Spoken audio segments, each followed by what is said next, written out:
Hello and welcome to episode 347 of the Crate and Crowbar, a PC gaming podcast, being recorded on the 5th of November 2020, the most explodey night of the year here in the UK, as immortalised in that famous rhyme, Remember, remember, Dr. Dre, it's November, by the way.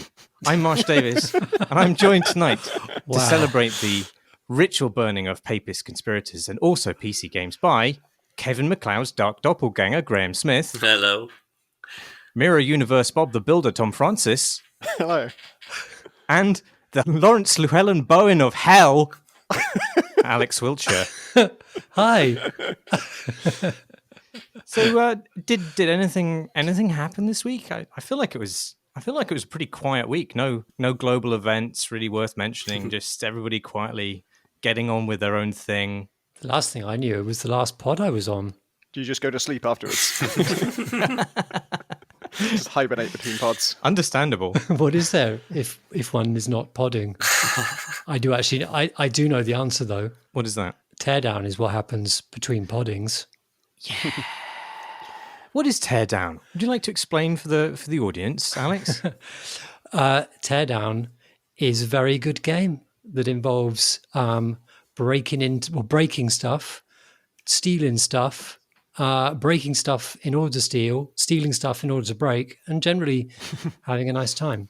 It's a cool game that came out last week by Tuxedo Labs. It is set in a kind of voxel world where everything is physicsy and almost anything can be broken. I think everything except for the bedrock can be broken. There are vehicles in it. You have things that break stuff, so you can have little bombs. You can have a sledgehammer. You can burn stuff. It's all very, very, very physicsy. And the object of the game in general is to steal things that are split out across a large area of level, which could be warehouses or a large house or a marina. And you have to figure out how to steal these things in such a way that you can steal them all within like a minute, because once you start stealing them, a time will go down. I will explain it all better as we go along, but that was really quite well explained. Just end the pod there. We're done. Yeah. And it's quite good at the end. Yeah. All the takes we need. Everyone can imagine that game so clearly now that they can just play it in their head and they already know how good it is. I think the coolest thing about it, and it's something that Tom and Graham wrote a review on RPG of the game, in which he sort of mentioned that one of his delights in the game is watching friends like us doing runs in the same levels that he's trying. And it is one of those games where solutions are very loose and solutions can be very creative. So it's really exciting to see what other people do. It's a game that... Sorry. No, go on. Go ahead. Total stalemate. Well, I think I was going to reference something that you'd said actually off pod, where I think you compared it to Opus Magnum. Yeah. And it has that similar rhythm to it, and yeah, this similar thing of you're creating these solutions which are creative, that feel like your own, that you can feel quite proud of, even when it turns out that they're quite basic compared to other people's solutions. Like there's a later mission that I haven't even got to yet that involves stealing cars. I've done an earlier mission. I think we've all done an earlier mission that involves stealing a certain number of cars and dumping them in water. There's a later mission that's the thing, but the cars are in different places, including some of them being on like the third story of a building. And someone completed this level by, in places, destroying almost the entire building except the little bit of the floor that the car was on the third story, so that when they hit the timer during their 60-second run, they could run underneath that car on the ground, look up, and fire a shotgun into the ground in order to make the car fall down 3 stories to the ground, and they could get in it and immediately drive away. And there's a kind of ingenuity to that that's just so fun to watch and see how other people did it relative to your own performance. And there are revelations as well. Maybe we should stick a spoiler sort of marker in here, because there was one on the stealing cars level. Oh, yeah. When I saw Graham's solution to it, there was a revelation. Like, what? You can do that? It was so good. Yeah, that was a real victory. I mean, I don't know if it really counts as a spoiler, because it's just a thing that's in the level that we just didn't see for whatever reason. We're giving a spoiler warning, and we haven't actually said what it is. Yeah, I did actually think, it's the worst spoiler, because I haven't. Okay, so now the spoiler starts. Warning for spoiler. So the object of this stealing cars mission is to dump 6 cars to get 100% into bodies of water. And you are basically on an island, which means that there's water all around you. And obviously, my first thought was that you just have to drive all of the cars to the very edge of the island to dump them. What Graham noticed is that there's a pond in the middle of the level, very conveniently placed, which is also next to the getaway van that you'll be escaping in. And I never saw it for what it was, which was a body of water. I just, of course, the logical thing is that, of course, you can dump a car into it. It's not the only body of water as well, because it felt like a genius moment to discover that body of water while I was playing that level and be able to complete it that way. But then 15 minutes later, I was watching someone else stream the game, and there are just like 2 other bodies of water in really convenient place in the middle of that level that I just never saw at all. And so I spent like an hour grinding out my solution to it when I could have probably shaved 10 seconds off my time. I think it's probably worth saying that this level takes place in the dark. It's at night. And so like there are lights around the place, but there are certain, like the water is maybe a little bit obscured, to excuse myself. Well, I don't know. I mean, I realized when I went back to that level that I had been intentionally driving around the swimming pool. Hang on, the swimming pool's empty. Cool I thought the swimming pool's empty. One of them is. Maybe. There's 2 swimming pools, and there's also a hot tub as well as the pond. God damn it. Yeah. There's a cool trick the game does in general, which is that often the parameters of the problem are not what you think they are, and there's some little thing you need to grasp to make the problem way easier for yourself. And they introduce that really early on in a way that you kind of can't really miss, which is the marina level, where you are trying to steal some things from some boats, and one of the boats is just on dry land and attached to a trailer. And the trailer is, on a car that you can just get in and drive. So it takes you about a second to realize, like, oh, I could just drive this somewhere. I can just move this to where I want. And then, of course, another one is on a large boat that is just in the sea, and you can just drive the boat itself to where you want it, but it's enormous and slow. Another one is like a rowboat that's suspended in a building that you can sort of cut down and get into the water, but it's just doesn't have any oars or anything. It's just a boat with no propellant, so you have to sort of figure out if you're going to drag it across the water or pick it up with a crane and stuff like that. And all of this you can do before you trigger any alarms. The alarms are when you take a certain object inside the boat. And so figuring out what you can do without tripping the alarm is kind of a puzzle in itself. That's like the first thing you've got to figure out is, what can I do that doesn't trigger the countdown? And on some levels, that's an enormous amount. You can rearrange the entire puzzle to your liking before you even start on, okay, and then what's my route between these things? And so watching everybody do that marina mission, I think we all had fairly different solutions, and just deciding, like, I can move almost all of these elements, but just where do I want them? It's really fun to see everyone's different takes on that. I was so Tom, you've kind of been following this game quite closely, and it was quite like the developer explained what the fundamental game was quite early on. And I must admit, while I really liked the videos, the way how they showed the physics systems and the way that the world would be so reactive to your actions in it, I really liked that. But I wasn't that excited, I must admit, by what the game was meant to be, which was, build your path in order to steal a number of things within a time limit. I thought that I don't know, I wasn't very grabbed by it. I was totally wrong. Like, it's a really, really open, really exciting, really variety-filled game. Like, as you said, the levels are so full of little details, and you have so many tools, but then with those tools, creative solutions to apply to the world, that actually, that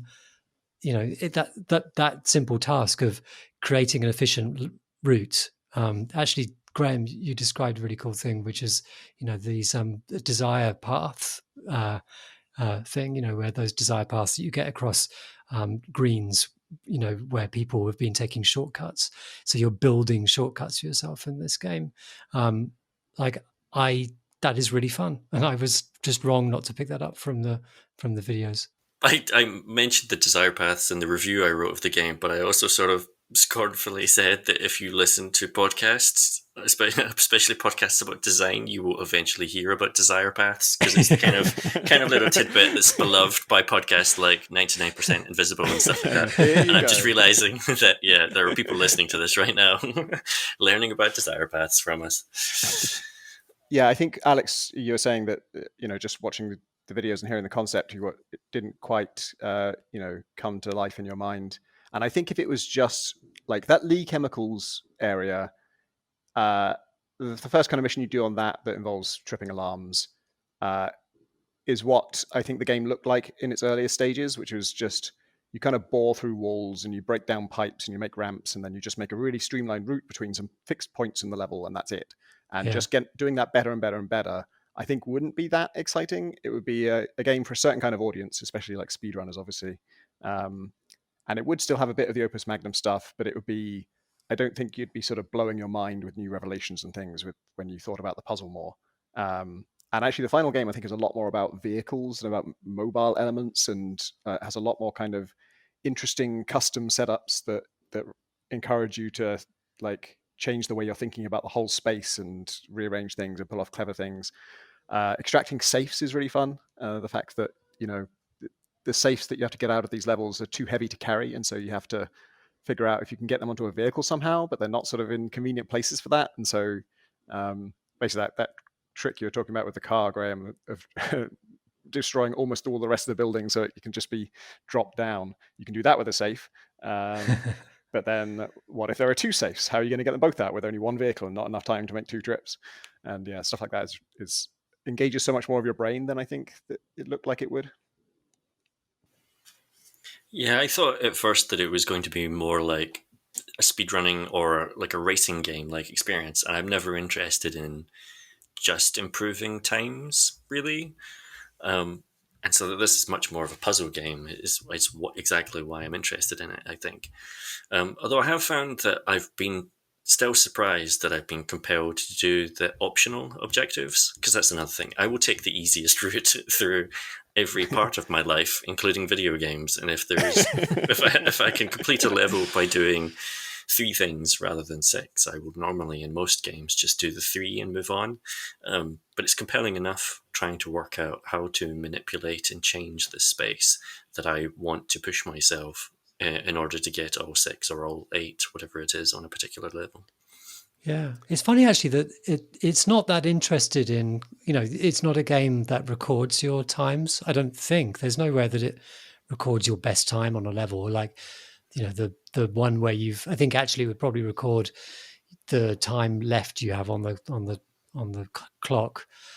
It doesn't record any of that anywhere that I know. It notes it on the end mission screen, and that's it.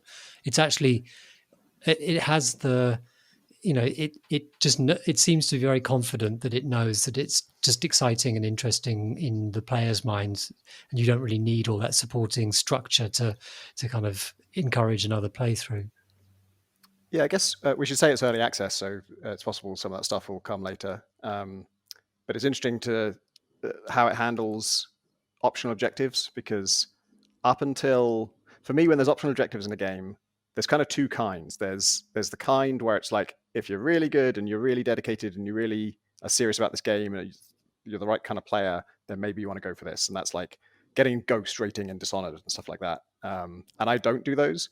And there's another kind of optional objective that's basically, you ought to do this. Like, if you're not doing this, you're not really engaging.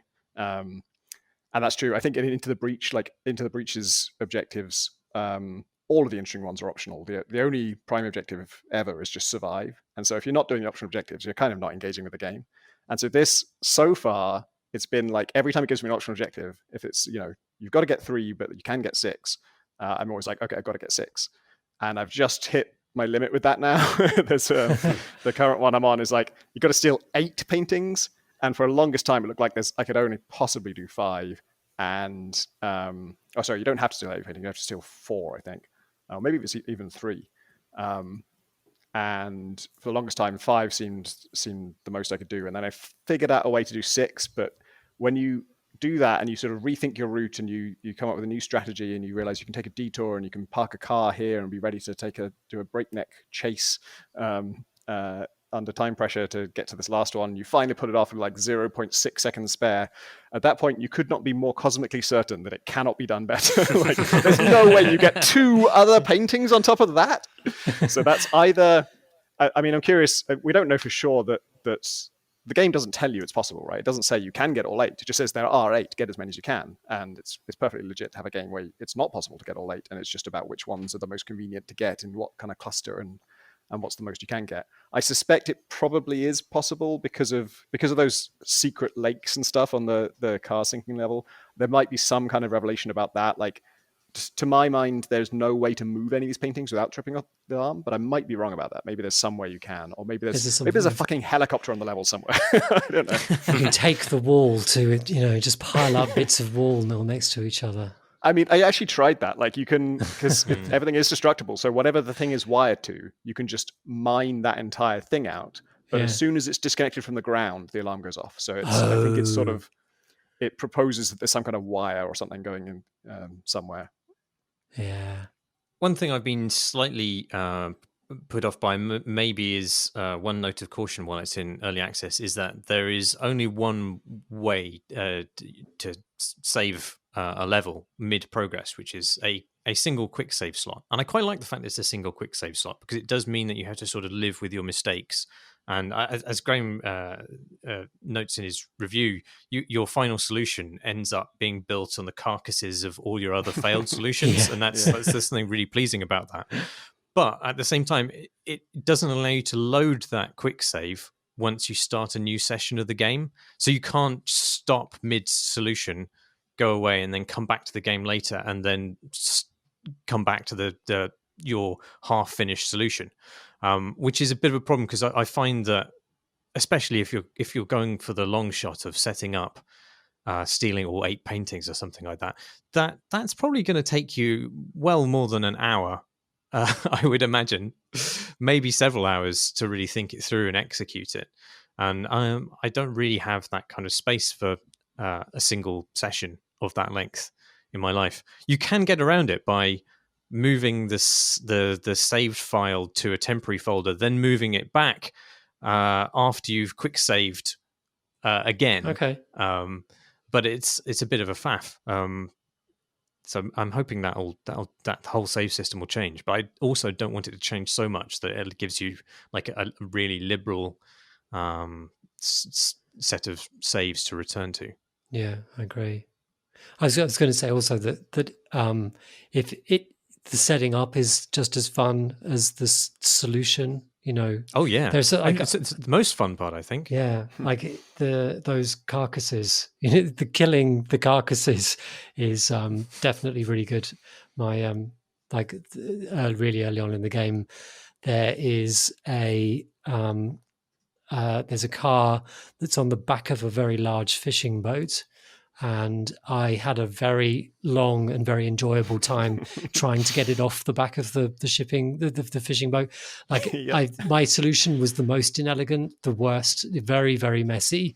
But I did it, and I was really pleased. And it was surrounded by these broken kind of forklifts, kind of cranes. The fishing boat was wrecked by the end of this. Everything, it was just all surrounded with a path that I could just drive around it. It was so good, and just be able to pass all that stuff, this kind of scene of destruction that Iron enacted semi-successfully or successfully enough was just so good. I really like how it exposes a massive flaw in my personality, which is that I get stuck on a solution, and because I've expended my precious planks in building, for example, like this amazing, I spent like half an hour building this tottering tower out of garden furniture and then stapling it together with planks so that I have this perfect ramp from one part of the level to another. Then I realized that actually I shouldn't do that at all. I should start the level basically on the point that I built the ramp to, and then come all the way around the level to the place I was trying to ramp from.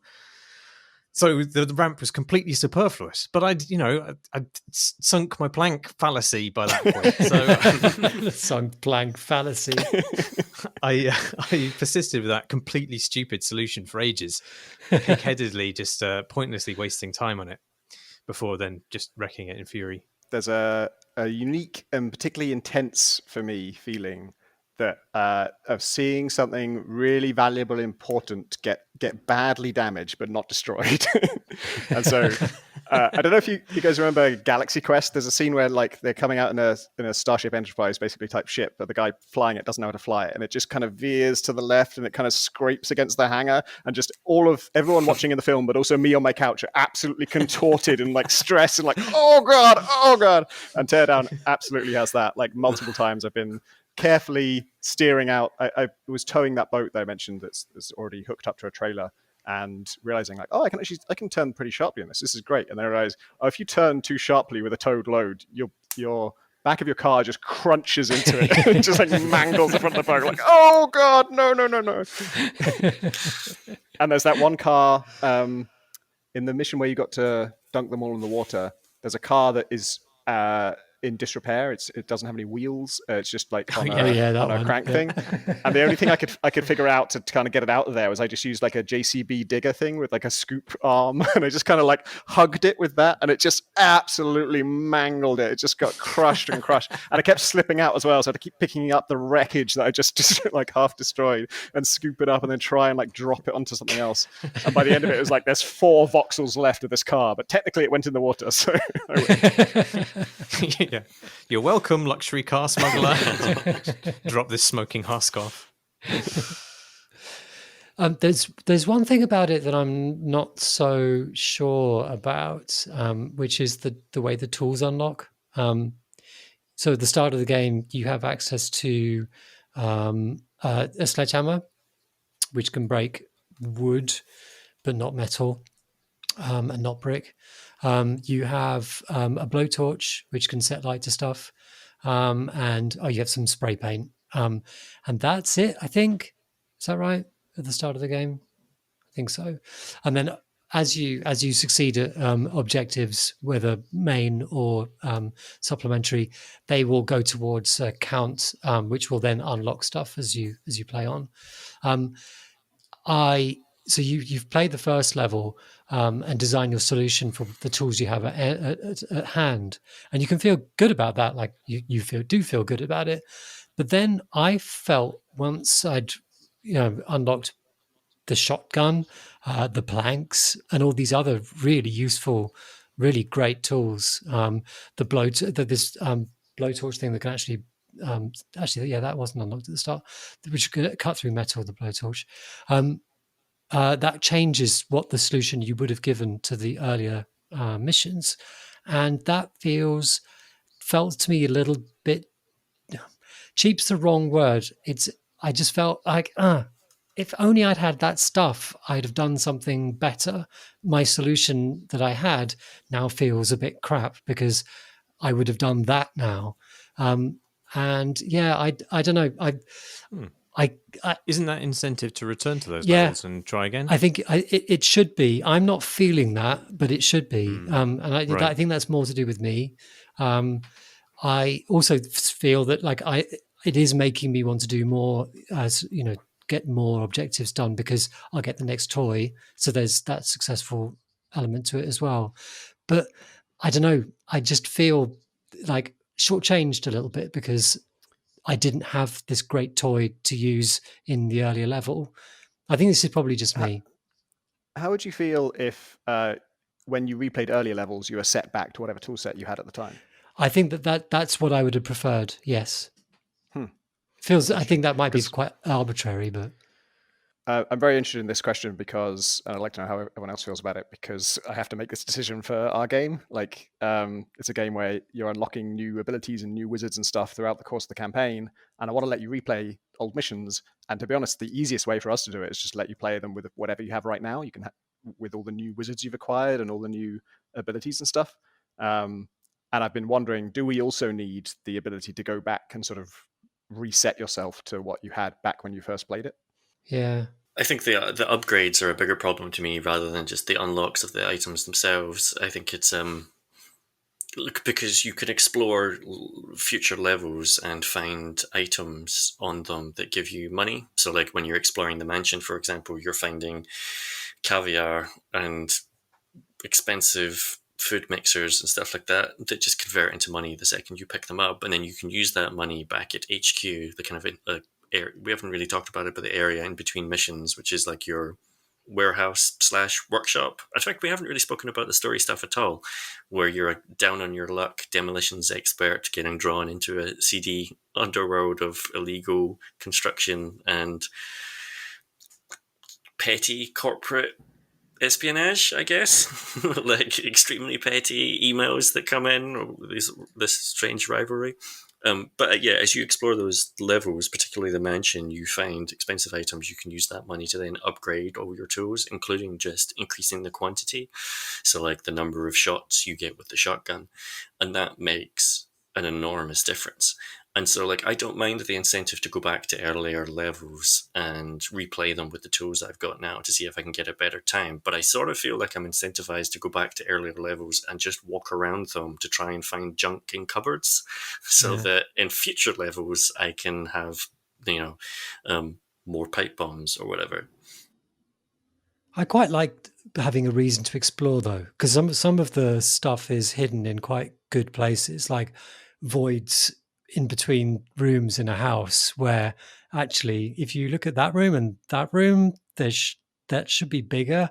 So you smash through the wall and there's this void where there's hidden, like quite an expensive trinket. I haven't gone seeking out anything, but and I've not felt particularly inhibited looking at the upgrade screen. So I feel like the pace at which stuff unlocks by you just stumbling across things, and that seems to be a decent pace, not frustrating in any way. But it's interesting. If you'd asked me this question, I would have said that actually I like the idea that these upgrades and extra tools incentivize you to go back and perfect levels or improve your times on them. But I haven't done that. So I guess that's the thing that does incentivize me to go back is missing out on the optional objectives and thinking, maybe I could have improved that, and then going back. But yeah, it's interesting. Getting a better time on stuff isn't something that I'm interested in of itself. And the fact is that you return to the same environments again and again with different objectives in them. So it's not like I miss those environments. Yeah. There's always going to be another level coming up that will let me at it again with my new tool set. So yeah. I wasn't wildly excited about a lot of these upgrades at first, and then I got the ability to have wider planks. Now that's what all my money's going. I just want the widest possible planks. I want them to be like 5 meters wide if possible. All my solutions are very plank based. But like the planks, like that's an example of what I was trying to sort of get at, which is they're so powerful that they actually negate all of the creative puzzle solving that you did in the early ones because you didn't have planks. Yeah. I guess there's those big pipes that, like, when you knock them down on the Lee Chemicals level, those make like such a big ramp that I think to do out of planks would be difficult, unless, of course, I haven't upgraded plank length. Who knows what dizzy heights lie there. I've got Max Planck, not the physicist, but the... It's ironic that plank length is variable. I suspect there's... I haven't seen any actually kind of like pro plank use videos yet, where people have built, incredibly elaborate Meccano structures out of planks, but I imagine they're out there waiting. Yeah. The planks have a weird like property where, like, if they're sticking out, sort of, that they're, attached to something at one end but free on the other end, but they're sort of poking up into the air. They have this strange like bounciness, as if they're sort of like glued to the floor with rubber, and it's kind of hard to work with. Yeah, there's a strange elasticity to the way that they attach to things as well. So, the physics in the game, obviously, it's a technical fucking marvel, but naturally, I'll still find something to gripe about. So, it's quite easy to twist a plank such that it cannot be untwisted, and then it has this weird sort of twanging elastic quality where it sort of pivots very strangely on its attached end. And yeah, in fact, it's not really. Doesn't necessarily make obvious sense that planks are basically like attachable in such a way that you can use them to tow things. I also find I have to say I enjoy the levels where there's a lot of driving a lot less than the ones where you just run around, or at least driving on any surface other than tarmac, because the physics interaction between the cars and, say, something as trivial as grass throws up quite a lot of variables that just can just throw off a complete run because for some reason you just stop dead or twist off your route for no obvious reason. That can be pretty frustrating. I've rage quit the game a couple of times because there are lots of little things like that. I've had problems with the grass as well, but there's also just, I can't work out of just, is every object in this world really light? Because you're able to pick up and throw objects an incredible distance, which is fantastic. But I've also there's a level quite early on where you have to destroy a water tower, and so I took bombs to the water tower, just made out of red brick, thinking that if I destroy 2/3, 3/4 of the bottom floor, then this thing's going to topple and fall over because it's not got anything to support the weight above it. That turned out not to happen. The building was still standing. And then I went upstairs in that building because you only have to lower its height by a certain amount, like 20 feet or something like that. So technically you only have to remove the top. And so I blew a ring all the way around the tower, and it seemed to be completely destroyed, and the top part was just floating now because I destroyed all the walls. And then I realized there was a single like pixel wide piece of glass that was supporting the entire tower above it. Okay, fine. Take a sledgehammer to that, destroy that. The tower above then just fell down the 3 feet gap I'd made and landed atop the tower that was below it, and then just sat there. Like there was no destructive physics quality to this, where the force of it falling caused it to start to smash apart the bit below, and therefore the whole tower crumbled. It just was like, oh no, I basically achieved next to nothing, but used all my resources in the process. I think every voxel in the game has infinite tensile strength, basically, if it's inert in the environment. I think the only things that can damage it are you and the other objects being projected at it at a velocity. Otherwise, you can, like you say, you can sit any amount of weight upon a single pixel, and then that'll be absolutely fine. I think that one of the things that's probably set up the expectation for things to be a bit more reactive is that early level where you've got to destroy like a house that's been built on the end of marina, so it's on stilts above water, and you've got to basically destroy all of that. And my solution, which I'm sure is the same as everybody else's, was just to destroy all the struts that's holding it up, and it falls into the water quite nicely. But that was the only time I've ever had a building fall down nicely like that, as if it had actually been built with that in mind. That wasn't my solution. My solution was just to drive a boat directly into it. Got the job done. So elegant. Have you guys got to the lighthouse level? No. As it's a lovely little island, and it has a lighthouse on it. But I spent quite a long time detonating that and then yanking it over so that it fell into other buildings. So there is some sort of big physics payoff with destroying buildings wholesale. Yay! about the story, and there's quite a few things about it. There's quite a lot of Tom Francis-ness. Yeah. Franciscanness about it. Well, I How was so? wondering if structurally it is identical to Gunpoint Yes, Story. exactly. It has the same feel. It really does. It's nowhere near as funny as Yeah. as you're writing, Tom, obviously. But Oh, thank you. But there's it's the same sort of setup of you being hired by somebody who then get your victim for that crime, then hires you Right, to yeah, victimize yeah. the person who hired you, and so forth. This is making sense now because Dennis Gustafsson, the designer, messaged me when it came out to give me a key and said that the Gunpoint had been an influence. And I was like, oh, thank you. But internally I was thinking, what? Like, how? I really couldn't see any connection at all. But that must be it. Maybe it's about playing your contractors off against each other. But there's something else as well. There's the way that you throw stuff, and you pick up a massive barrel and you throw it, and it just goes miles. It's very defenestration-y.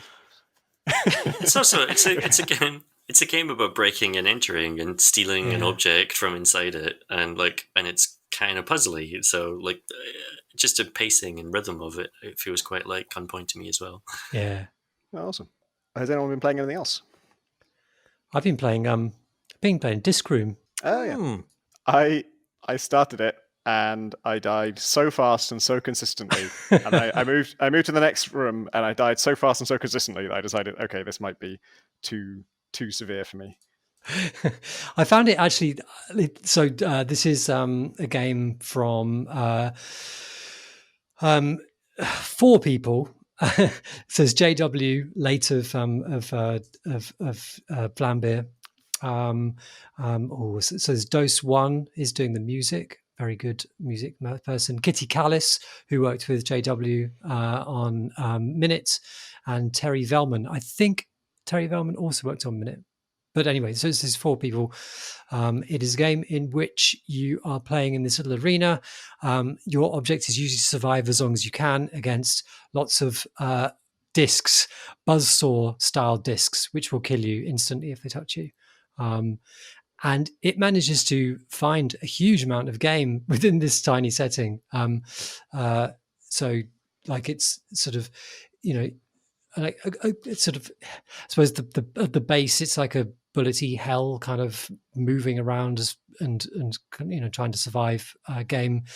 But as in every level, there are up to 4 exits, you suppose you'd call them, or sort of entrances to levels which are next door. Because when you press a button, you can see a map and you can see where you are on this map, and you unlock the doors leading into the adjacent rooms by succeeding at various challenges, which are listed on the left-hand side of the screen as you play.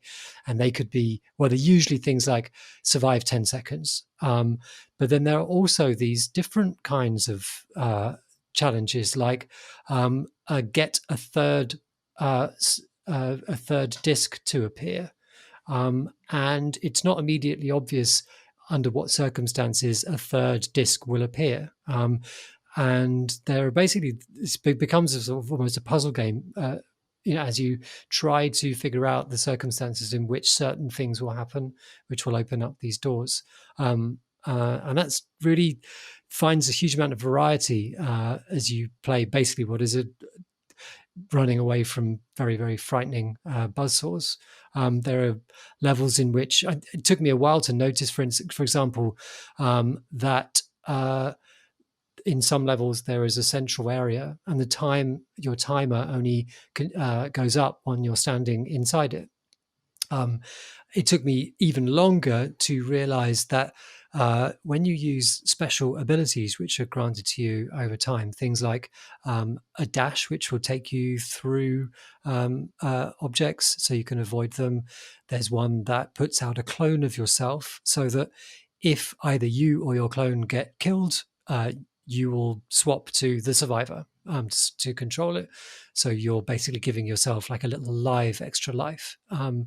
There's another one which consumes a nearby saw, thereby reducing the number of saws on screen. But each of these, when you use it, actually stops the timer, or does it put the timer back? I can't quite remember. Anyway, it has a time penalty. You can use them as much as you like, which I thought was very, very generous. But actually, the penalty is time, because of course it would be, because time is the thing in this game. And that's quite apart from the variety of the levels themselves. There is an enormous number of different kinds of buzzsaws or saw blades or discs, which behave in different ways. Some of which follow you around. Some of them bounce randomly. Some of them spawn little blades that come at you. You've got to learn all of their patterns and work them out. There are big ones. There are small ones. There are some levels which are in the dark. So you can only see a short way around you. There are some levels where everything blacks out for just like a second or half a second every 2 or 3 seconds. So you've got to remember what was coming towards you and know where to go. There's one that's completely in the dark, and I don't know how to survive more than 4 seconds in it. But this is a sort of game where you can figure it out if you give it enough time. There are bosses. It's a really neat game, and I really like the way that that the map and the solving the way to open the door that goes in the direction you want to go. That's really gives you an interesting thing to do and think about, and structure to what is actually a fundamental, like a game about surviving lots of things coming at you for as many seconds as you can. And there are like scoreboard, leaderboards of in your friends list on the right hand side of the screen. It's a really neat game, and I recommend it. What does a disc boss look like? They are bigger, and you have to destroy them. And so far, all of the discs that all of the bosses I've come across, you destroy them by picking up an object which is dropped, that they either drop behind them or spawn randomly on the screen. So it feels a little bit like Snake in the way that you're kind of going around the screen picking up objects, but sort of your movement to that location is the challenge, sort of thing. So you're kind of dodging discs on the way, and you have to pick up enough, maybe 10, maybe 20, so it destroyed. It's good. I like the presentation is really good as well. Like the animation, you're this kind of yellow suited man who sort of runs around, and the animation on him is just, I don't know, it's very cartoony and very expressive. Like I can't really describe. You have to have a look at a video of it, because it's kind of funny and very brutal at the same time. It's this cartoon character in this awful situation, which is seeing himself murdered by discs all the time. And it's some sort of game show kind of a setting as well. I don't know what's going on with that. But isn't it on Jupiter? It could be. Not sure that answers anything.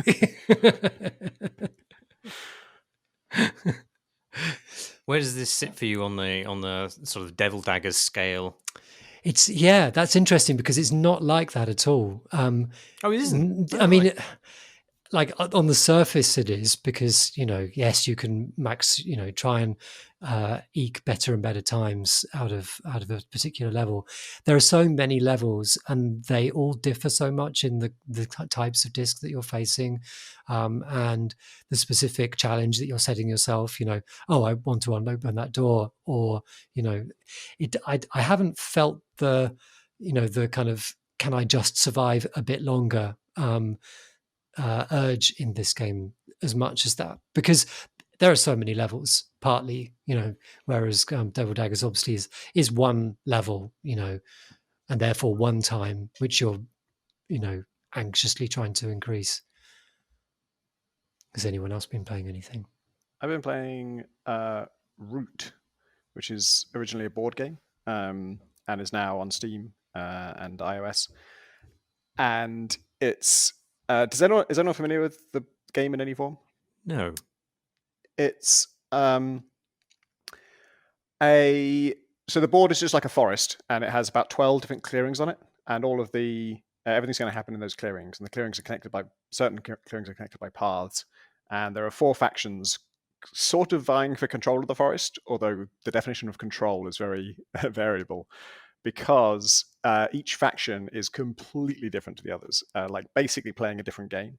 So there's the most recognizable one is the cats, led by the Marquis de Cat, who are just trying to build. They're sort of an economic faction, and they build sawmills, and sawmills produce wood, and how much wood they have is the only limit on how much they can build per turn.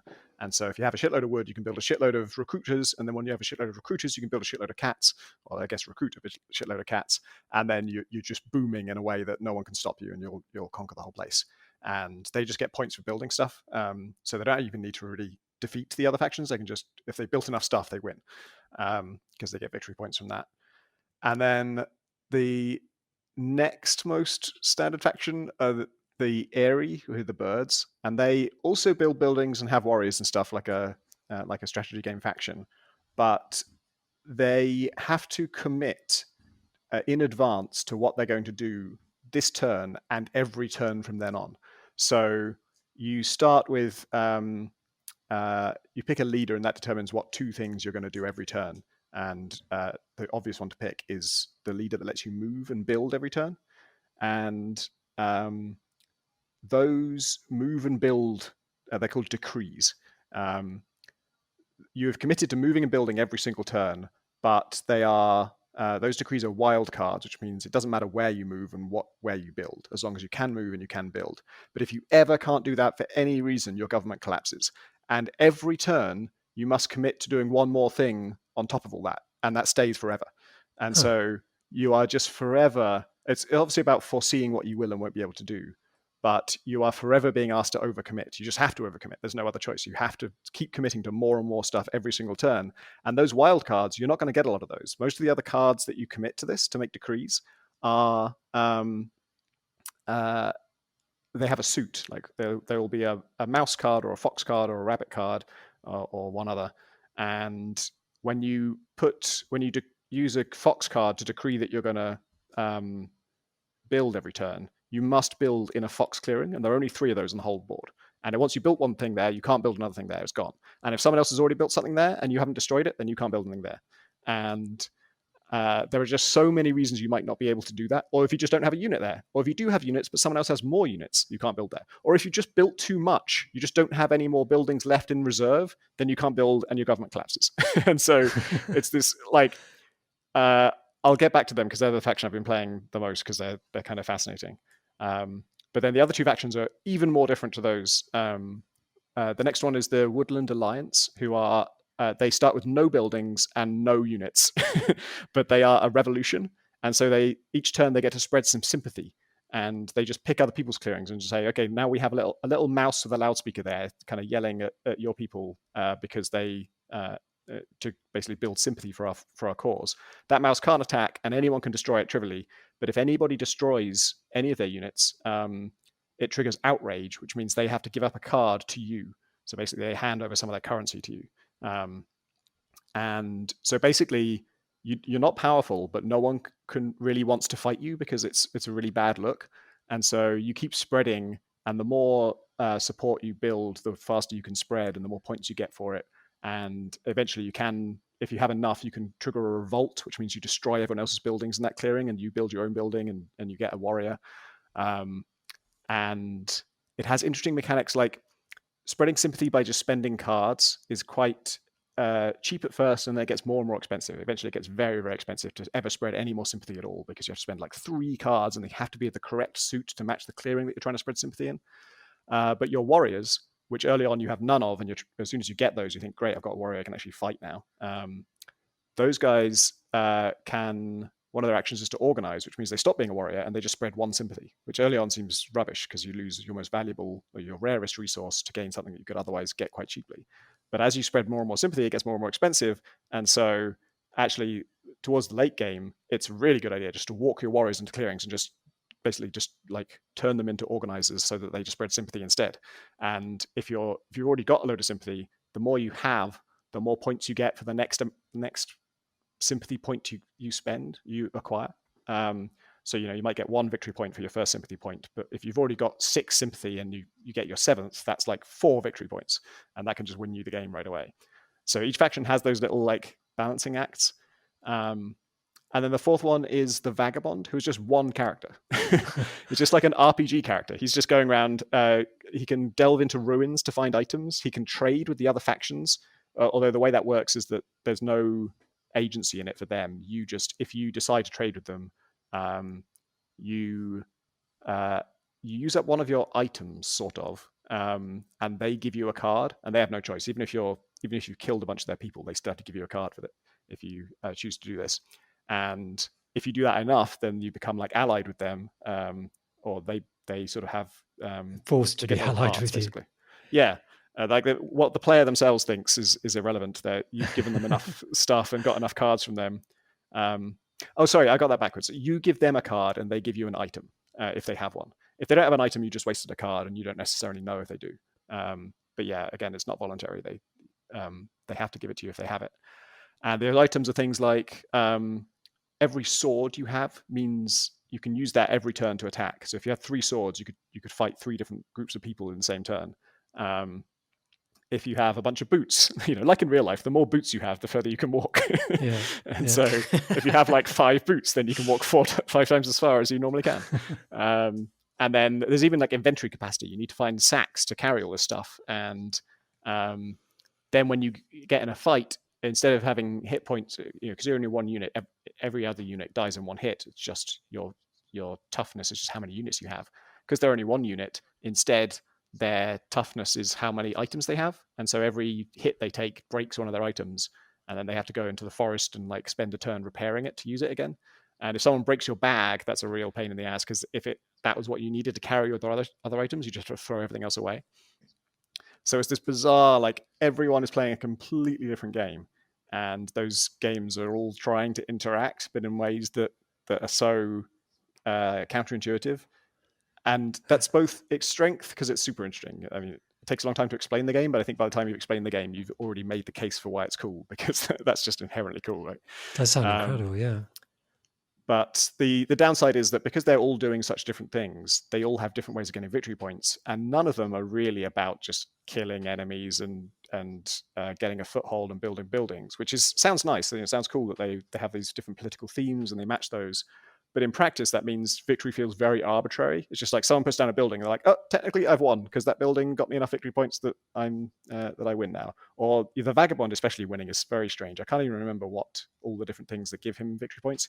You can get them for doing quests and stuff, but it's all stuff that, because doesn't come at your expense really. They're not destroying your buildings or killing your people. They're just going off and doing their own thing, and you just have to make sure they don't do that too much. And that's another problem for learning the game, is that because it's 4 completely different games, and how someone else wins has nothing to do with how good you are. Like, you can be playing your game brilliantly, but if someone else is playing their game better, they will win, unless you also understand how to play their game. Because to stop them, you need to fully understand all the mechanics that's going on in their world to know what actions of yours would stymie them. And the one I've become kind of fixated on is the Airy, because I hate them. that thing of committing to, I'm going to do all of this stuff every turn. First of all, I actually quit. I wouldn't say rage quit, but I exasperation quit the tutorial for the area. I couldn't make it through the tutorial. I was just like, what? I just can't. This is insane. It feels so bad to just be forced to make bad decisions all the time. And my relationship with it has kind of gone up and down, because mechanically, game design wise, on that level, I find them extremely frustrating, and so just feel bad mechanics, just things that okay, that rule makes sense, and I guess I understand it if I can memorize all of them and keep them all in my head at once. But it feels so bad to have to make this thing that's going to do this action that's going to cost me, and or just be told, no, you can't do this, or you failed because of some really dry technical reason of just there aren't enough tokens, or this thing happened at the same time, or because of the order in which these things happen. Technically, even though you will have a building here, you don't have one yet, and so therefore you can't recruit, even though it's going to happen this turn. Your whole government's collapsed. But at the same time, I can't help but admire how on theme it is, because this is the political faction, right? There's the revolution faction. All their mechanics about revolution and sympathy and martyrdom and outrage and all this stuff. Then the political faction are all about like political gridlock and the drive to overpromise. They actually have different leaders. So when your government does collapse, it's not the end of the game. It's just that leader is now out of power. You have to elect a new leader. You lose a load of victory points, and now you lose all your decrees. All that stuff you committed to is no longer on the agenda. But some of the leaders are not very good, and I think when all 4 of them have been thrown into turmoil, you probably do lose at that point. I don't think you can re-elect disgraced leaders. But yeah, just it pushing you to commit to stuff leads to these bizarre situations where, like I say, wild cards are pretty rare. And so each time you're committing, you're saying, I'm not just going to do this specific thing, I'm going to do it in this specific place. And so every turn you're being asked to make that decision. What can I commit to that's really specific, but I can be sure I'll always be able to do? And early on, the most secure thing you can say is, I'll recruit in a fox clearing because I have a building in a fox clearing. And as long as that's always true, I'll always be able to recruit there until I eventually run out of reserve troops, and then I'll fail for that reason, but that's a long way off. And so you start that way. Okay, well, now that, I'll definitely recruit in a fox clearing, then I can move and build wherever I like. And I move to a mouse clearing and I build in a mouse clearing. Well, now next turn, maybe I'll commit to recruiting in a mouse clearing as well, because as long as no one destroys that, I will always be able to do that. And then you can only do that so often, because if you have too much recruit going on, you're going to run out of reserves and your government will collapse for that reason. So now it's like, oh, well, maybe I can say I'll always move from a fox clearing because I'll always have troops there because I'm always recruiting now. And I have a building there, so I can always recruit. And I'll always move one of those troops. And then but then the tricky one is, if you're not fighting, then you can't clear other people's buildings. And if you're not clearing other people's buildings, you can't build any more buildings. And you have to keep building, because owning buildings is how you get victory points. And so eventually I was in a situation where I had a load of different mouse clearings, I had buildings in them, I was recruiting in them, and there were enemies in all of them. And I was never dealing with enemies because I can't fight, because I didn't commit to fighting. And to commit to fighting, I've got to say where I'm going to be fighting. And so I took the risk of I think I can probably say I'm always going to be fighting in the mouse clearings. So you put a mouse card in the battle slot and you've decreed there will always be a war in Mouseland. And for the first 3 turns, sure, there's always a war in Mouseland. There's always someone in one of our mouse clearings that we can pick a fight with for no other reason, just to fulfill that requirement. And if the enemy have a mouse clearing, that's great, because now we can move all our troops into the mouse clearing, and I have a license to wreck shit up. I'm really powerful. I have loads of units, just not allowed to use them because I didn't commit to battling until now. And then slowly, those battles dry up, and you realize oh shit, I actually don't want to clear the enemies out of mouse clearings, because I kind of need to keep fighting them. I don't really want to destroy my enemies anymore. I kind of need them to be around so that I can keep fighting in Mouseland, like I said I always would. And I actually drew a card once that craftable cards have special effects, and most of them are pretty weak, but this one destroys all enemy units in all mouse clearings. And this is so conflicted to get this, because this is a massive coup. There's loads of enemy buildings in mouse clearings, ones that I don't own, that I've never got close to. There's loads of enemy units. It would kill 8 cats, destroy 4 buildings, completely cripple the alliance. But I did say I would always fight in Mouseland. And if I play this card, not only it doesn't just reduce my chances that will always be true, it's going to fail this turn. If I play this card, my government collapses right now, because I cannot fight in a mouse clearing after playing this card, and you have to play it before you do the battle phase. And so I ended up just I'm just going to leave it. I'm just not going to destroy all of my enemies, in one fell swoop, just because I said I would always fight in Mouseland. I think we've all learned something important. I take it you're playing against the AI. Yes, yeah, I should say that. There's tutorials, and then there's AI, various difficulties. I'm only ever playing against the easiest AI, because like I say, to win, you need to understand that the game everyone else is playing as well as the game you're playing. And there's so much to learn, and it's so tricky. That thing about the government collapsing, the number of victory points that costs you is dependent on how many wildcard decrees are in your government. So all that stuff you've been building up, all that stuff you've been committing to, the more you commit to, the higher the cost of your government collapsing. So if your government collapses early, it's actually kind of fine, because you'll lose 2 victory points. As long as you've got 4 victory points worth of stuff done, you're okay. You just have a new government. But with my war in Mouseland government, there was so much invested in it that I lose just a catastrophic amount of victory points if this all comes tumbling down on me. And that also means that there's an incentive to make your commitments more specific, because those ones don't cost you anything when your government collapses. It's only the wild cards. So the more flexible your government is, the more expensive it is when it falls apart. Is it a static board that you're playing on? Yeah, it's in the board game itself. The board is exactly the same every time. Right. I think that's true.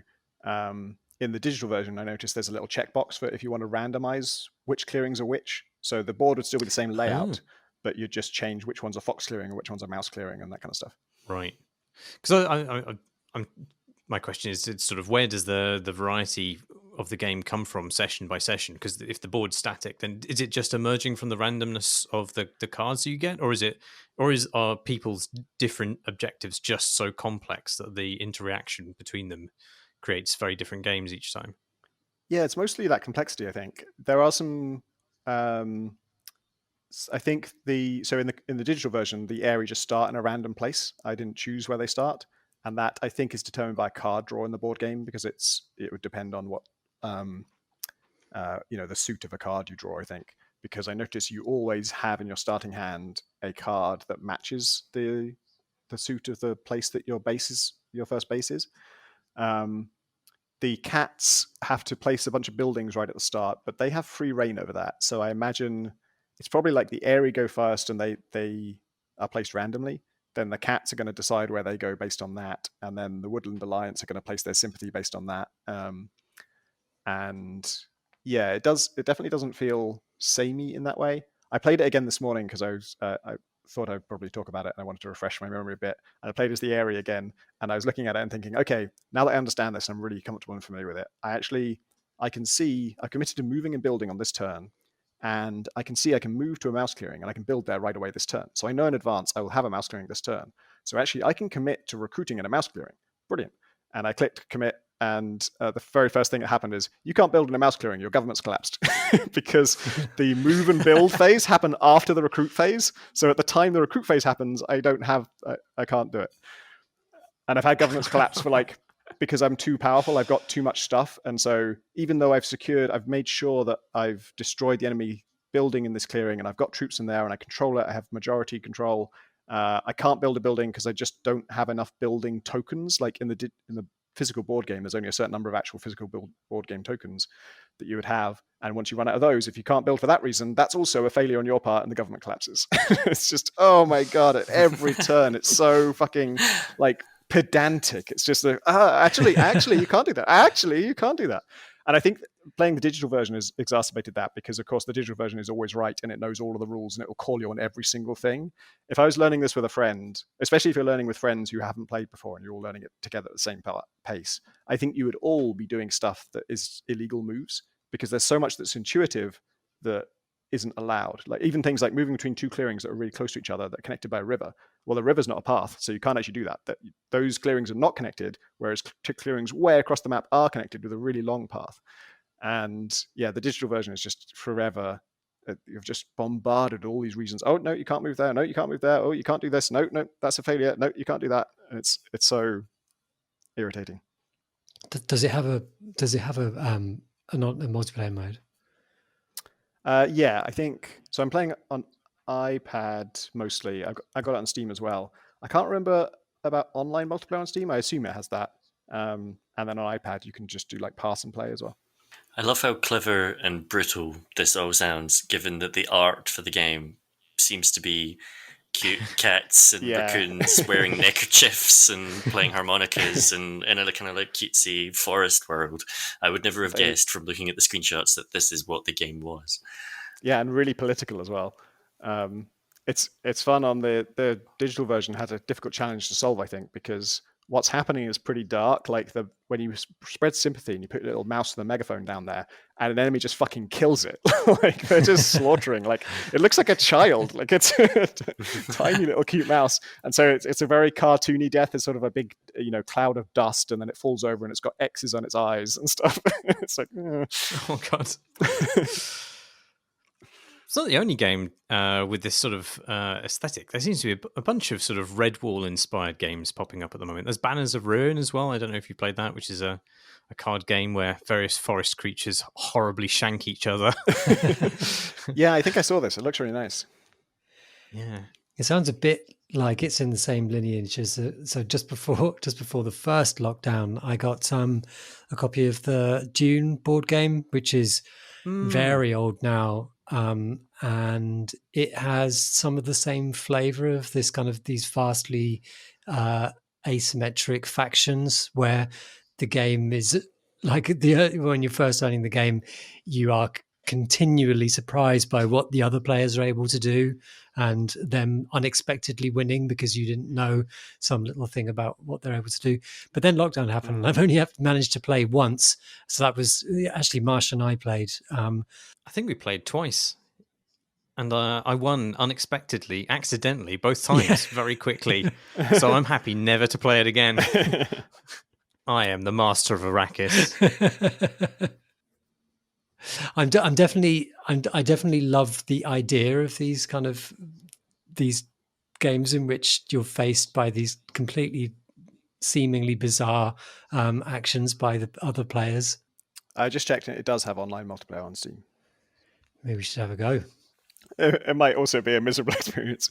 I watched Quentin reviewed it for Shut Up and Sit Down, and he had quite a similar arc actually. Despite he was learning it with friends who were all learning at the same time, and they were extremely excited early on, just sort of because there's so much to discover, and you end every game thinking, "Oh, next time I want to do this, and then we're going to try this and all that stuff." And then he said that once you all do learn it, it becomes. I mean, yeah, the same issue I did where you need to be playing everyone else's games as well as your game or on top of each other to prevent that victory track thing losing you the game. And then he said once you do get your head around that and you do know everybody's factions, it sort of started to feel like work. It's just you just got to run through these mechanics and exhaustively figure out everything. And it started to feel a lot drier. I think that maybe in a similar vein, Cosmic Encounter is a game which has a great deal of asymmetry, but it sort of gets around this by being the possibility space being so huge that you can't possibly play each other's games because you're never. In fact, it's hidden which faction and which rule set people are actually playing. Yeah. So it sort of gets around that, but also doesn't get around the fact it often feels very arbitrary. But it's also it makes a feature of its arbitrariness. Yeah, I think also its core mechanic is actually very simple, or like it's like the bidding game is simple, but kind of nuanced. But there isn't the other stuff is on top of it. Like there's all this sort of mad spiraling logic that lies on top of it, which is exciting to explore and discover. Shall we do some questions from questions? Hell yes. Hell yes. The first question we have isn't a question at all, but possibly a simple apology. I made a mega mix of Alex's Twitter handle attempts, is the subject line from Aidan. The body is, all I can say is, I'm sorry. And attached is a remarkable MP3 that we cannot play for you for copyright reasons. But we can probably upload it somewhere and link it in the show notes. So there is another question. There is a question. We have questions from questions. A Monster Hunter question from Robert. He says, "Hi, pod team. My best friend bought me Monster Hunter World on Steam, reigniting my passion for the beautiful, obtuse mess of systems that is the MH series. A day later, my first child was born. Oh, now I'm carving up Rathians whilst bouncing Rowan on my knees. My question is, what questionable gaming choices have your friends encouraged you into? Thanks for the pods. They're a lifesaver working from home." That is not a good game to start with a newborn. There is a sweet spot. Why not? Why not? Well, because it's totally over involving, and there's so much to do. Just at a time when you're you don't really have space in your life for such a thing. But I think there is a sweet spot actually, like sort of a month or two into the baby's arrival, where you're just sort of sitting for a long time, sort of milk, sort of feeding them and whatnot, which actually games fits quite nicely into. But yeah, newborn it's not a good time for Monster Hunter. Mm. We've got in terms of professional games that friends make us play. We've got a whole load of them from our friend Owen. At the moment, he's petitioning. Have you had this, Marsh? World of Warcraft? No, I think he knows he's onto a loser there with me. Fallow Ground. Before that, it was Elite Dangerous. Yeah. Did you get that one? Well, again, no. Well, maybe he did for a while, but I don't have a VR headset, and I think that's probably the main draw for Owen when it comes to Elite, right? No, he just goes out he goes into deep space on his own, and he's bought himself an enormous throttle and joystick and whatnot with all lights on and stuff that help him go into space. I believe. I think that's the technical term. It's all very it's very him. But the danger with Owen, all of the games that he wants to play they tend to be good, but the problem is, that if you open yourself to his passion for this game, he will lose his passion just as you really want to play it with him. And that is the danger. No specific person pressured me to get Fall Guys, but enough people were talking about it that I felt pressured to get Fall Guys, and then I've never played Fall Guys. And now the moment is very much past. I don't think anyone's talking about Fall Guys anymore. Do you play any games with your wee bairn bouncing on your knee, Graham? I've showed him Spelunky a couple of times recently because he's got... He's not that wee anymore, is he? No, he's 4 years old, so he's old enough now to be GTA now to understand what games are and stuff. But I used to have. I say I used to have because Ira has them now. But I used to have Spelunky 1 figurines.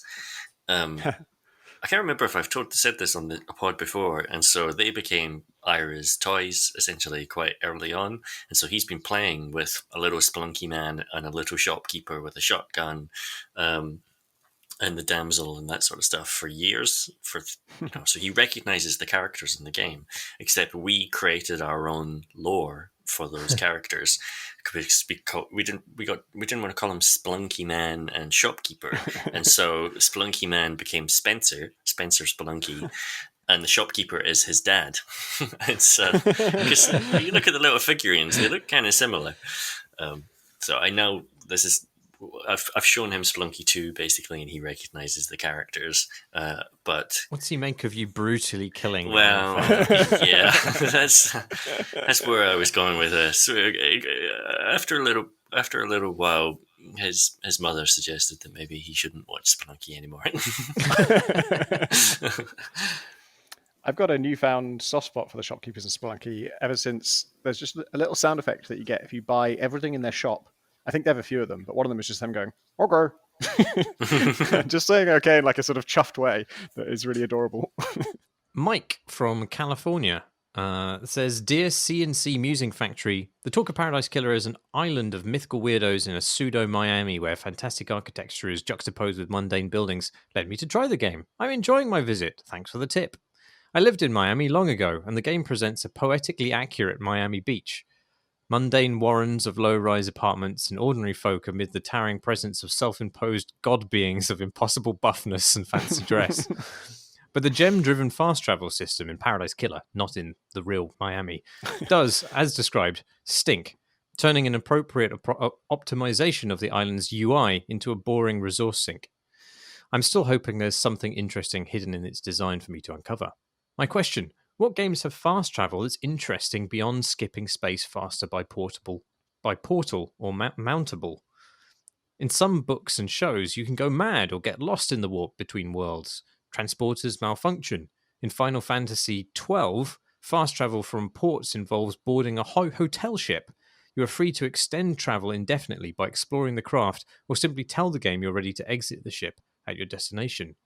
EVE Online fast travel carries the risk of PvP ambush at the exit, encouraging elaborate preparation. What are examples of interesting systems integrated into travel, pre, during, or post? Thanks for the pods, Mike. Yeah, I don't have one that's like super interesting, but I do like. It's funny because I don't like the Paradise Killer system, but I do like in Horizon that it's an item that you have to buy. You have to sort of buy a provisions pack basically to last you the journey, and I like that theming of it is really nice, and just the fact that it's a small cost. You can craft these things. Actually, it's not something you buy. You craft them out of like animal meat, so you got to go hunting for a bit, and if you don't have the resources for it, then you're encouraged to make the journey. And that game, it works really well because it's just a gentle push not to fast travel everywhere all the time, and that game definitely benefits from just making the journey yourself and actually traversing the land, because it's one of the few where that is really fun. I had this thought playing Watch Dogs Legion because it's set in London, and the underground is just a fast travel system in that. And you just literally, from the map, no matter where you are, you can just click on an underground station and you're just teleported there, and that's it. And it really feels like a missed opportunity because the underground is such a core part of like the London experience.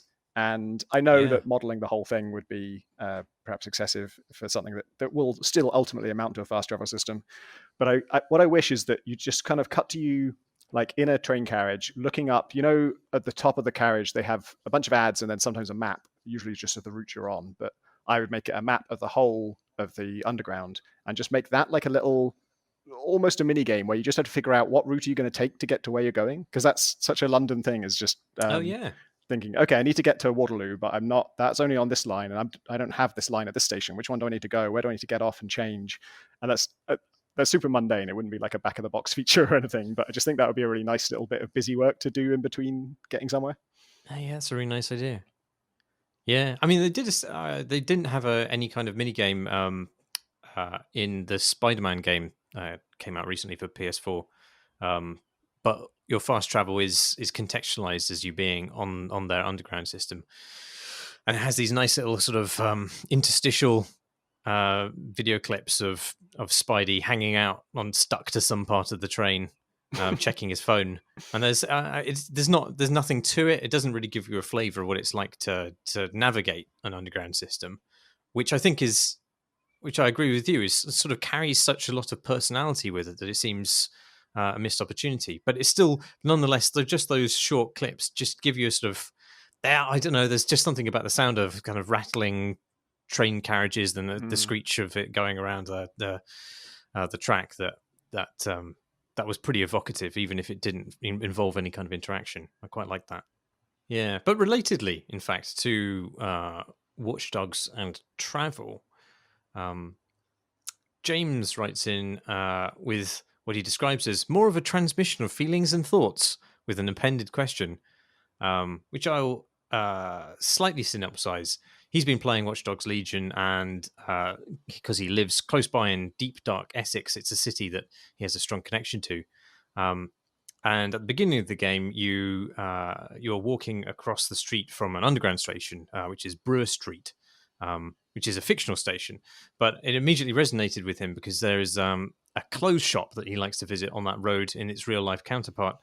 I then made my way around the corner to Piccadilly Circus and Regent Street, totally struck by how real this version of London seemed and how I could use real-life knowledge of streets to find my way.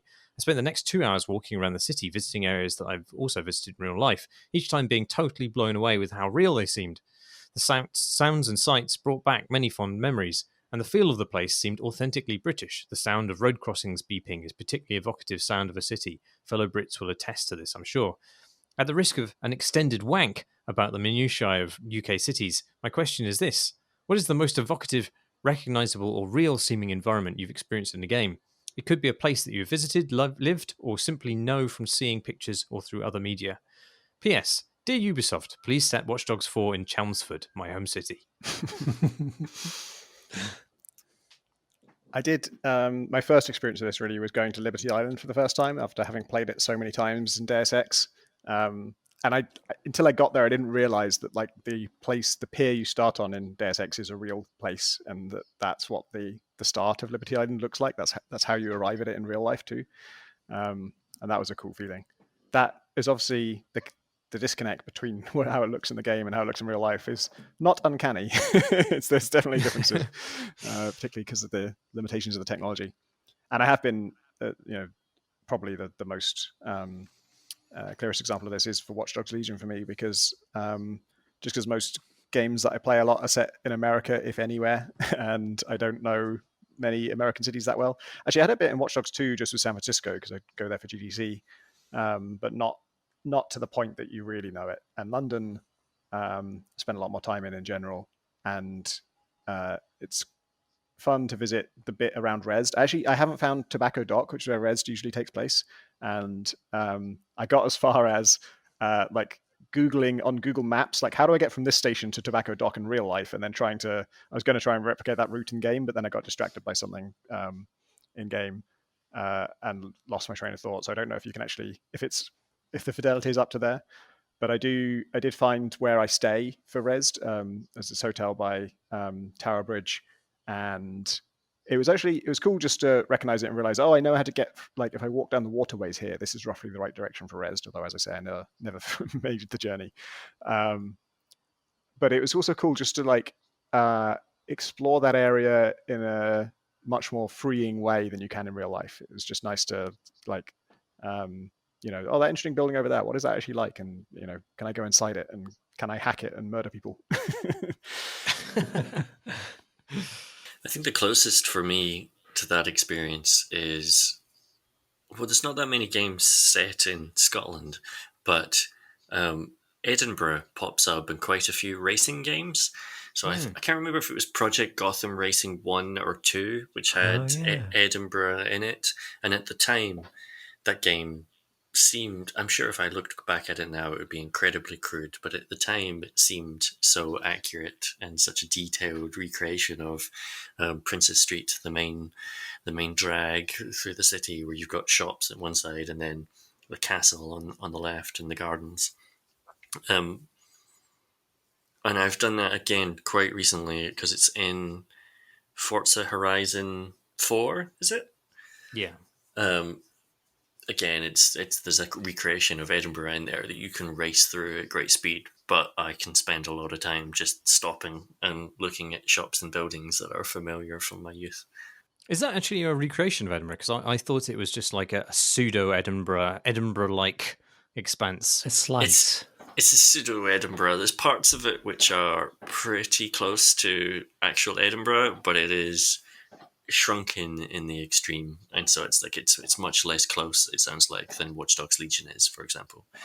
I think actually for me the a game that's evoked a place, well, the thing is, I don't think it has evoked a place, and over the years I feel like I need to return to my feelings about its evocation of place in a more suspect way, which is Far Cry 2, which is set in a sort of conglomeration of different African environments.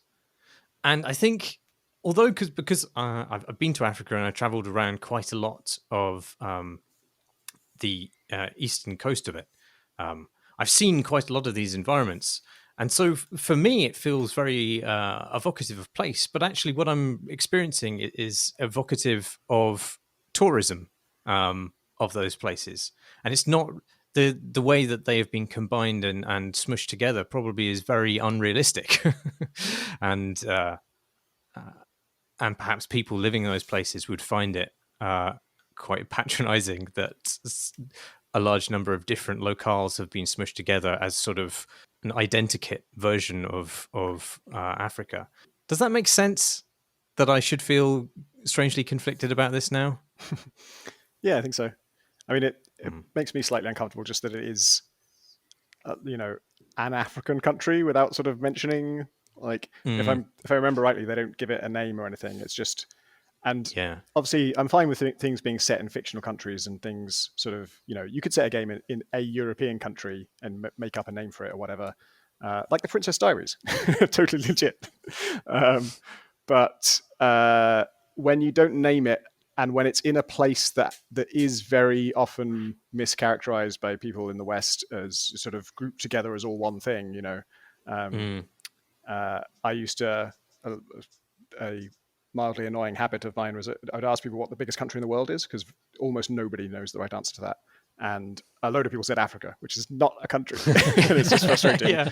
And it came up in Far Cry 2. Yeah. There was, some people would just say, it said in Africa as if that was specific enough. And of course, Africa is hugely diverse. Paddy from Dublin writes, "Hi, what podcast do you enjoy while doing the mundane tasks of cleaning and being locked in? What podcast do you also appear on? Where else can I hear Graham Smith? ? Exclamation mark, question mark. Kind regards, a very excitable Paddy from Dublin." There's nowhere else you can really hear me other than here. I commit myself exclusively to the Creating Crowbar. That's a lie. And I don't even talk to other human beings in my life. As Alex said, if there's not a podcast mic, what's the point? Occasionally I fill in for an absentee on the Rock Paper Shotgun podcast, and I don't edit it anymore, but I did for a long time, and it's very good. And in fact, it's a podcast that I listen to while doing mundane tasks like the washing up. So yeah, if you like silly chat about PC games, which I assume if you're listening. And crabs. And crabs. There's lots about crabs. Nate has a growing menagerie of aquatic life in his house. His house seems to contain, I think, 14, he said, fish tanks at this point. Good Lord. Yeah.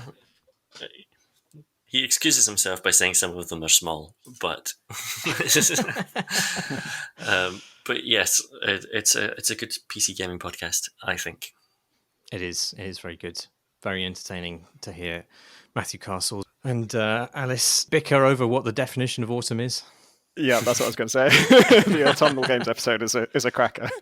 Oh, it's not just what's so good about it is they completely fall out over the definition of autumn, and then for some reason they decide to do a podcast the next week about the definition of winter. Fantastic! It's really good value. One of my go-tos is something that Tom S recommended. I don't know if he recommended it on this podcast or just in real life, which does exist outside of this podcast for me.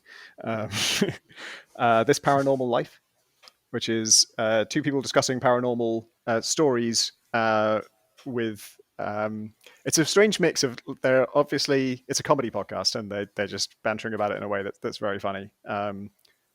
But they both...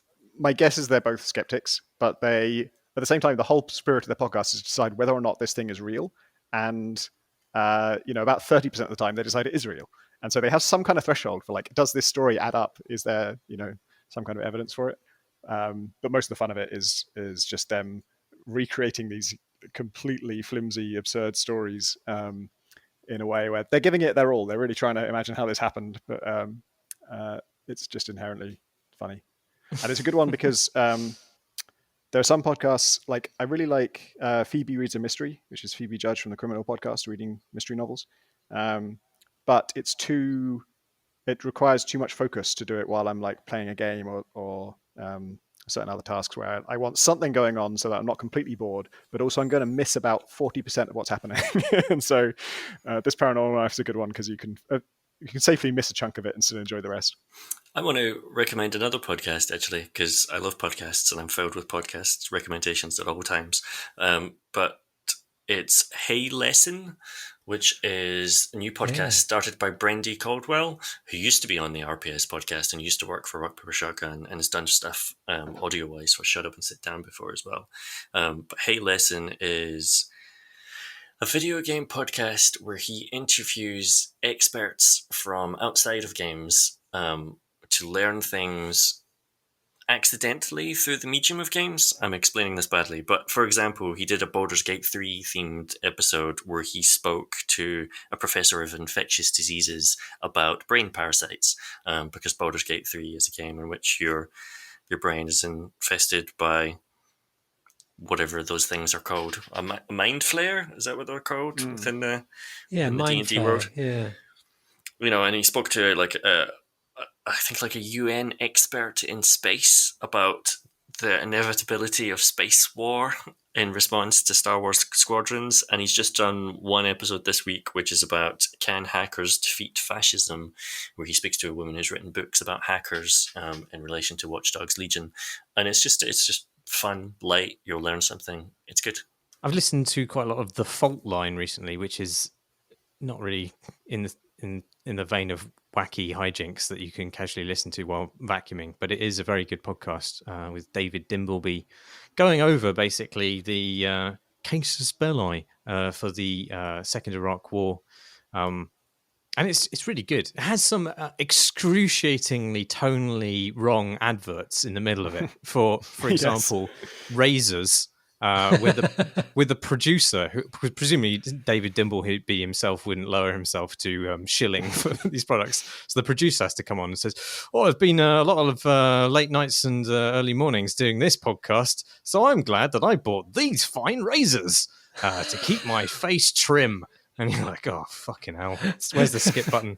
Anyway, but the actual podcast, once you get past all that awfulness, is really good. I was old enough to have lived through this. It's really interesting hearing something from, essentially, I guess, my childhood being relitigated in real kind of detail and insight. And he has, because David Dimbleby is quite the figure in UK political journalism. He's able to get amazing access. He talks to Blair and Alistair Campbell and all kinds of other movers and shakers who were involved in it. Is that a BBC one?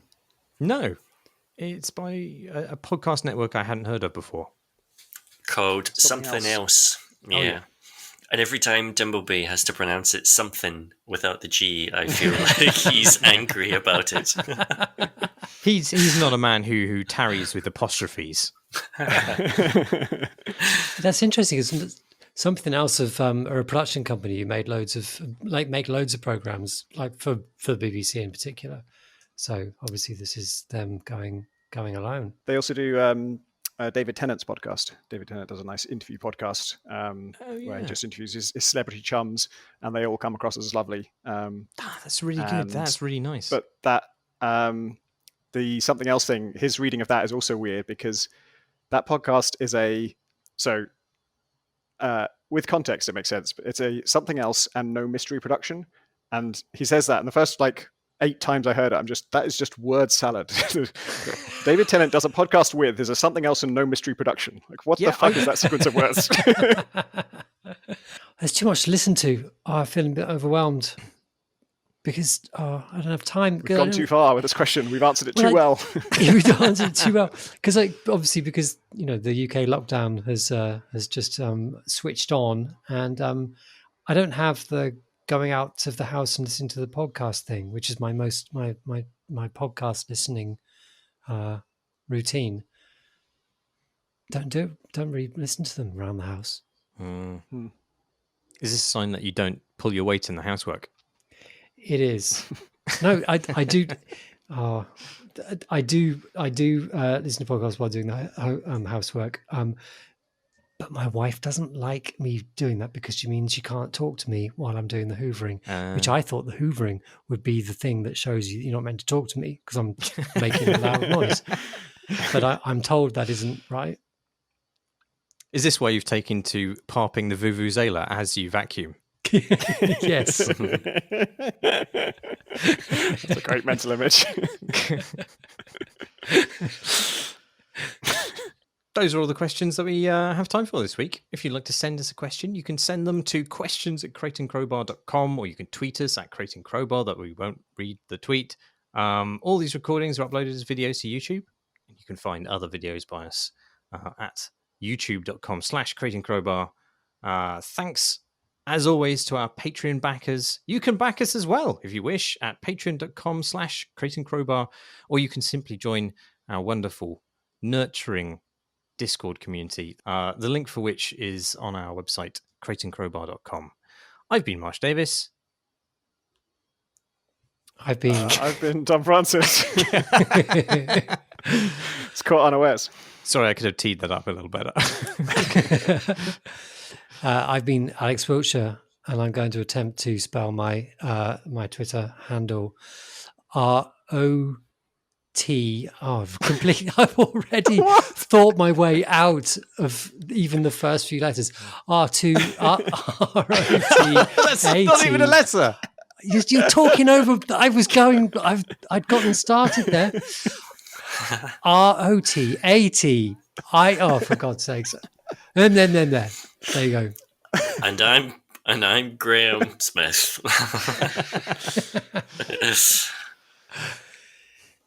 Thanks. Thanks for listening. Thanks for listening. Everybody.